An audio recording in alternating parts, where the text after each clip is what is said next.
Hello, dear friends. This is Cardiac Radio at 11 p.m., nourishing our souls together. We're here reading, reflecting, studying the book God Awaits, a book that is being translated by Cardiac Radio's team between amongst them, Nora Brazil is helping us. And this book is titled Deus Aguarda by the Spirit Meimei through Chico Xavier. This book brings to us clear instructions. I see many people nowadays missing the boat. Am I judging? No. But this book is a must because people are focused on material goals. And this book tells us that the material plane is just a passing thing, that we need to prioritize the plans of God. Chapter 7 is about collaboration. If yesterday Meimei wrote a letter to us telling us that we'll never be abandoned by Jesus as the teacher, the master assigned by God to guide us, today she says, you need to do your part. Are we doing our part? We will discuss about this. In this chapter 7, she talks about collaboration. In the book Thought and Life by Emmanuel through Chico Xavier, chapter 3 is about cooperation. Emmanuel describes to us that we are co-creators, individuals created by God, sustained by God, and whom God awaits our participation. How do you think God wants your participation? By having a good job? Do you think that's what God wants you to do? Oh, I have a wonderful job, so I think I'm good on God's book. I'm not so sure.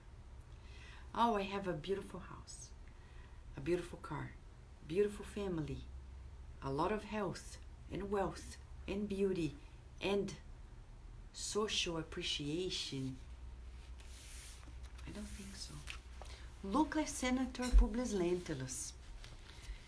Senator Publius Lentulus was in the Roman Empire. He was considered to be one of the best senators ever. Now he brings to us through Emmanuel, of course, when he becomes Emmanuel, the history from another angle, showing to us that if the world is applauding, the Caesars of the world are applauding, in the books of his conscience, he failed. So you may be failing to the world if you're doing the right, but not necessarily failing before God. Like Livia, in the book 2,000 years ago, she died as a martyr in the circus, eaten by the lions amongst the people in her own people, the Romans. She was crazy. She was mad because she believed in Jesus. And what happened to her? She ascended. What about us? Are we on that track or not? Today we'll verify. Okay, so welcome, dear friends. This is chapter 7, collaboration. And Meimei begins by stating, no one accomplishes anything without the support of someone else. Think this over. That way you know how to collect the necessary help for the execution of the tasks to which you're devoted. Pause. She's saying, if we want to accomplish anything, we won't do it by ourselves. But then people can claim, well, Kardec did it all by himself. No, he didn't. He worked in collaboration with the mediums, with his wife, with the spirits through the mediums. He didn't do it himself. No wonder he named the first book the Spirit's Book, the Book of the Spirits, not his. So we need, the Meimei saying, to be skillful at learning to recognize who can help us. First, recognize, which is humility. This is humility. I need help. 2, how can I best ask people to join and collaborate? So she summarizes in this first part of this text, collaboration and reciprocity. Think of a family, okay? Think of a family. To clean the house, to keep it organized, to do everything to keep its harmony, we need collaboration.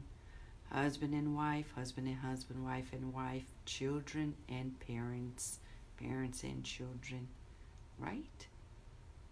There is this fallacy in our society, especially in the American society, that we're good when we're independent and we do it all by ourselves. And look what's happening. Depression, anxiety, panic attacks. Wrong. Big buzz. Bzz. No, no, no. We need one another. So we need to surrender ourselves to learn how to teamwork. In a scale 0 to 10, are you good at teamworking? But then there is the counterpart of it all, which is when we don't know how to teamwork without being symbiotic. There are people who, and I say this because it's very common, depending on the cultures, for example, the Latin American cultures, they incite this symbiosis of the mind, like families, for example. If we love each other, we like the same things, we do the same things, it's symbiosis. When we grow more mature, we may still be united, respecting each other's differences, and without the need of being always together, symbiotically, liking everything together. We say this because little kids are like this. I hear these stories every day. A child tells the other, if you don't do this, I'm not gonna be your friend. When you're little, it seems to be cute, right? But when we're adults, it's not cute any longer. And there are people who are like this, even though they are adults. They say, if you don't do this, which is manipulation. And some people manipulate directly because they know exactly what you need.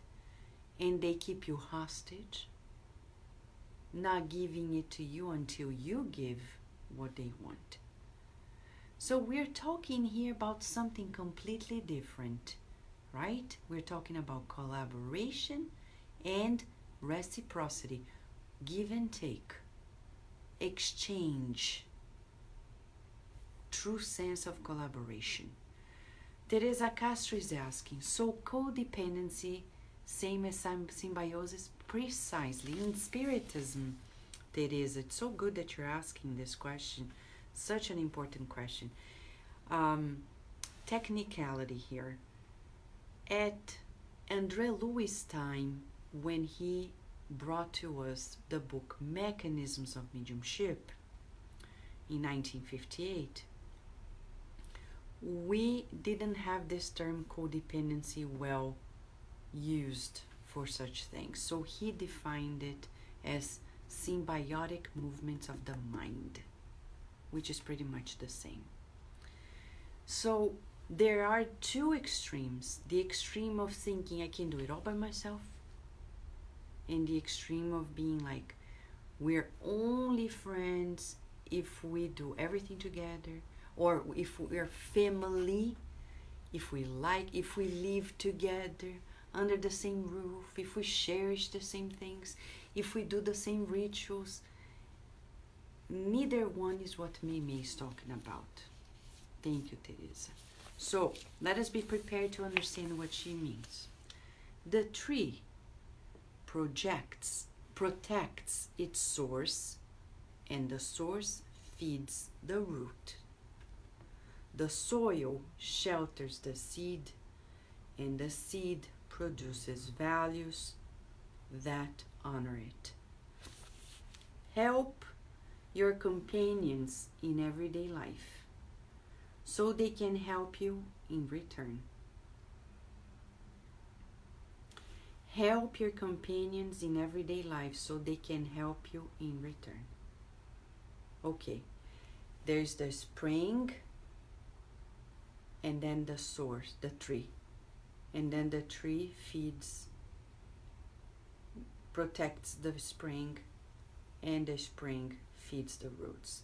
The soil shelters the seed produces values that honor the soil. So, help in everyday life so they can help you in return. Is she asking us to be manipulative? No. She's saying that's the natural movement of life. Are we helping people, our companions? Many people nowadays, they restrict themselves to that nuclear family, husband and wife. And that's not what she's saying. And I know many people who age, and because they are so frustrated with the world, they keep themselves within that nucleus.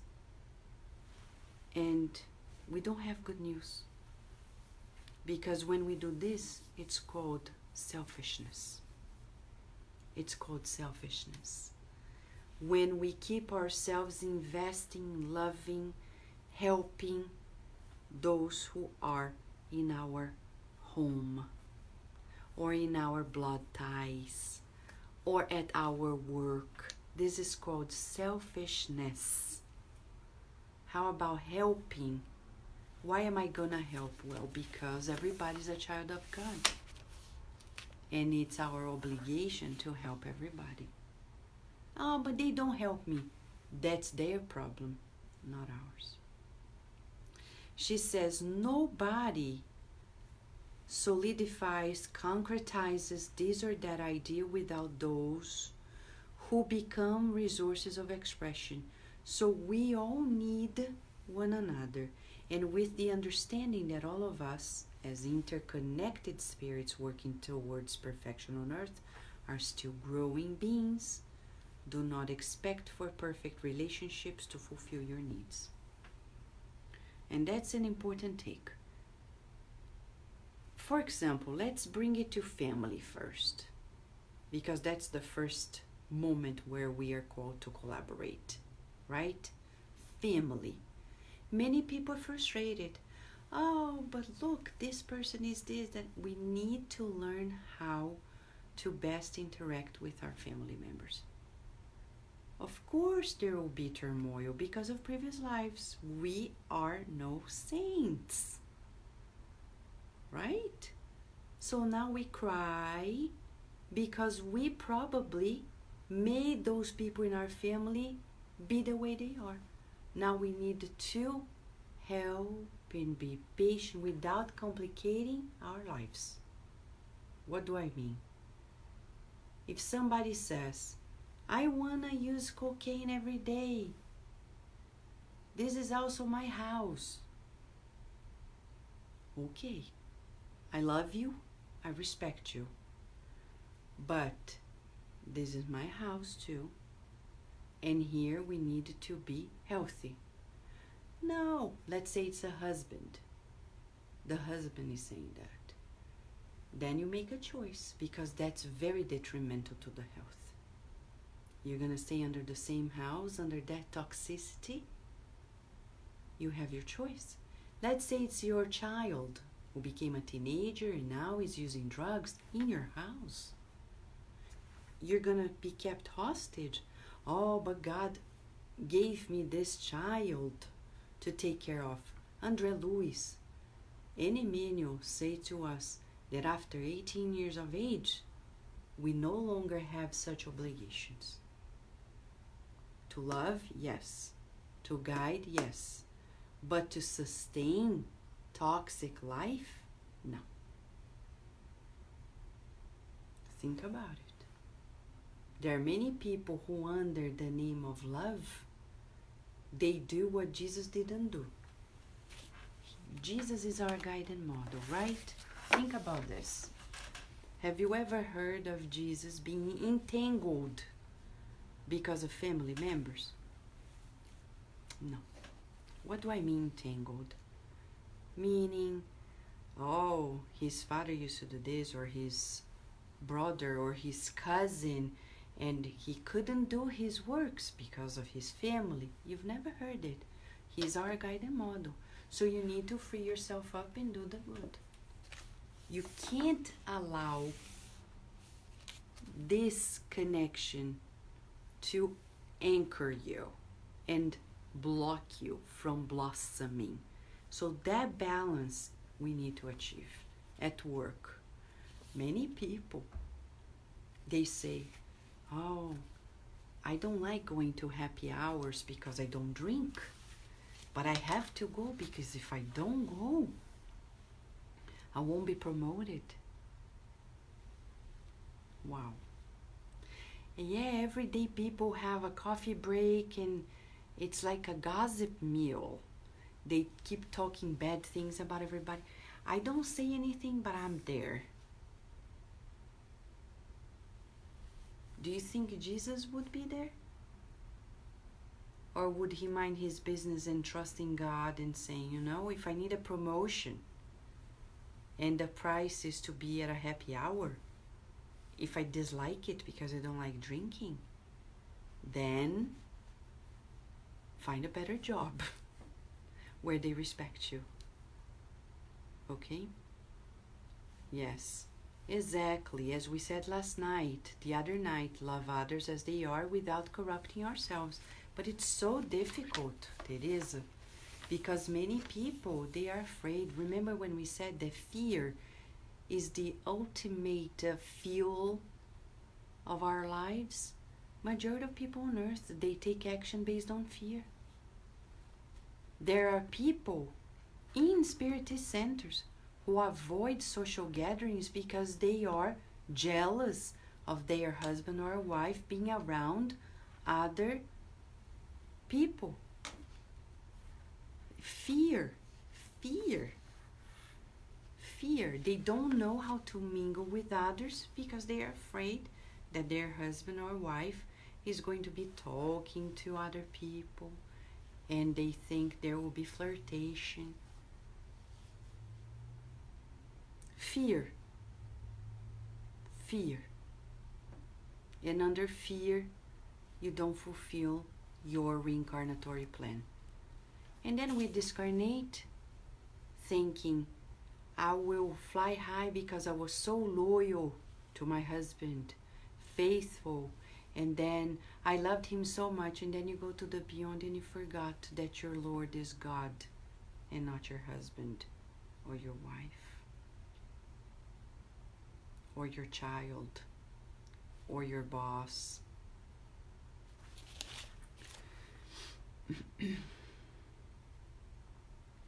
You will always encounter people in the world that will show failures in their mechanism of action. An individual may hold sharp reasoning, but may not show refinement of sentiment. Some people are good at reasoning, but they're not good at feeling. The other one may reveal a generous heart, and yet doesn't feel like they need to study. Another individual communicates optimism and enthusiasm, but doesn't have discipline. Another person may be a good model in honesty, but underestimates the value of courtesy in the productivity of the services in progress. So we're talking about balance, wisdom, and love. the two wings, right? We're not there yet. So to collaborate, we need to accept each other's perfectibility. Not imperfection exactly, but we're yet to blossom. As being also in the condition of perfectible workers, take advantage of learning from others' qualities and using patience on others' imperfections, observing that we are all in the process of evolution towards our future ahead. Remember that a stone is capable of bruising, but if founded in the right place during construction, it becomes an agent of sturdiness for the standing building. The electric energy is susceptible to generate destructive fires. However, if properly controlled, it is source of energy and light. Help all those brothers and sisters who cross your path, but especially those who support you. Not even God decided to be alone in the sustenance of the universe, but for He chose His own children to participate with Him in the works of creation. And Jesus Himself, in the formation of Christianity that is increasing over the centuries, called the 12 disciples, and even from the 12, 3 stood out, the most of which deeply reflected His heart. God, the Almighty. That's a beautiful reflection. Sometimes we've never thought about it, right? That God is the all-powerful and made you and I be His co-creators. Why does He need us to co-create? I don't know. It's in His mind. But we know that in spite of being all-powerful, He empowered us to build it up too. So why do we think we're going to be able to build a happy life with our nuclear family alone? That's why the world is sick. Because we prioritize our blood ties, our nuclear families, in very selfish ways. It's not even love, because when we really love, our love is so great that it doesn't stop in our house. So this is a reflection on selfishness versus selflessness. Collaboration is a call to exercise selflessness. We need to help everyone, she says, whom we encounter. If we decide to do otherwise, we're sick. We need psychological and spiritual treatment to get out of that disease of the soul that we call selfishness. It's very serious. In the Spirit's book by Allan Kardec, there is this revelation to us that selfishness is what deters our march of progress. So if we are still afraid of collaborating and helping with others, and need to be told what to do and how to do in spite of being an adult, we need to quickly find remedy for it. The first remedy is the gospel of Jesus, right? Which says, do to others what you'd like to receive. We can't, for example, go to a spiritist center when we're in crisis, receive the help that we receive, and then when we're doing well, we simply turn our backs and say, I'm gonna mind my business. Now it's our turn to give back. The same for immigrants who move to other countries. If you move to a new country, to a new location, and you received the accommodations and you were embraced, now it's our turn to give back. Much of the crisis that we're going through is because many people selfishly enter each other's country take the resources and do not respect the country enough. Do not learn the language. Do not give back the way they should give back, but keep exploiting, extracting, and sending back to the countries where they've come from, and then they complain that they are being discriminated against. But then we say, we need to do our part, right? Our conversation is very deep tonight because it's a deep call to collaboration. Wherever we are in the world, tonight the exercises, as Meimei says, help all those brothers and sisters who cross your path. Are we helping them, or are we stealing from them?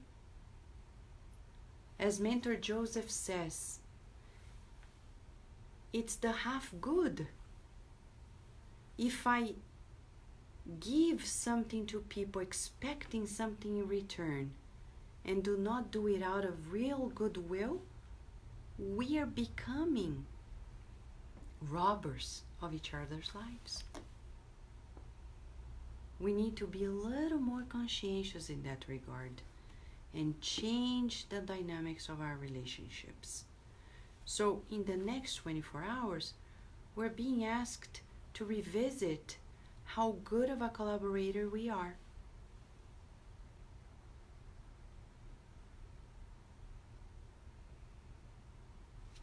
Okay?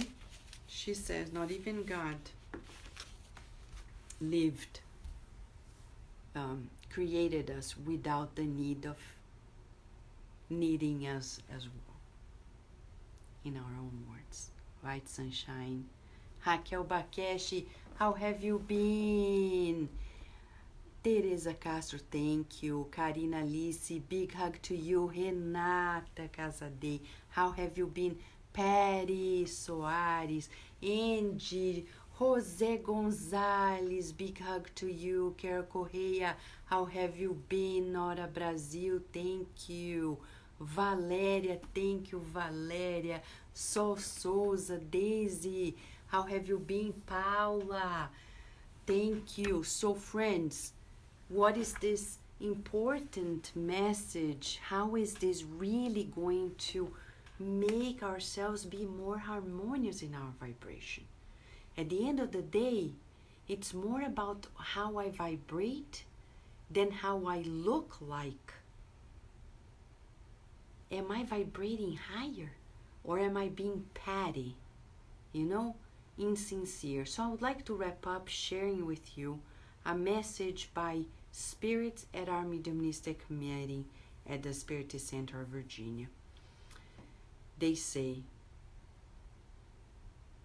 the spirits of the lower zones, the darkness, who try to create obstacles for those who do the good, they like to put down and persecute, especially those who put masks of sainthood, masks of kindness, and they are not sincere. So they say, those who are insincere, not honest, will be persecuted by them because we are vibrating at their level. So if we collaborate with others, we vibrate higher, and once we vibrate higher, we have the natural protection. That doesn't mean we're not going to be challenged. We will.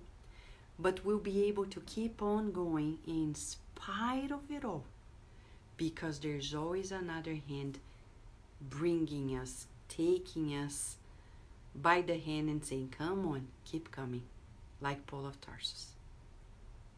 He would go, deliver the news, be stoned, but he always found a helping hand to give him strength to keep on moving, the inner and the outer. But those who are not sincere, who are not honest, they will be brought down sooner or later.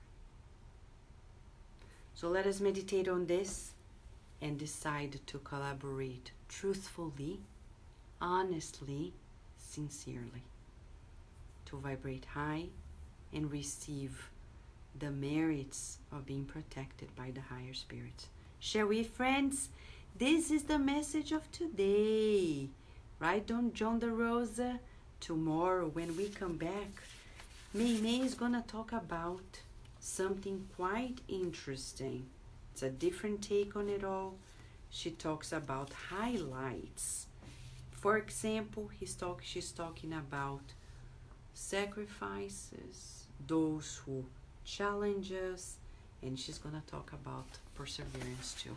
So let us enjoy. Thank you, Sunshine. She's saying that she studied a similar message, the message in Thought and Life in their group, chapter 16, right? Teresa is saying, we never hear the sun say to the earth, you owe me. Exactly. Never, right? Never. So we need to give and give and give and give and never expecting anything in return. But it's on us to give. So let us collaborate and make the world a better place, right? For you and for me and the entire human race. There are people dying, and it's true. If you care enough for the living, yes, let's make the world a better place by changing our ways of collaborating. Big hug to you. Stay tuned at Kardec Radio, nourishing our souls as God awaits us. Thank you, friends. Until tomorrow, God willing.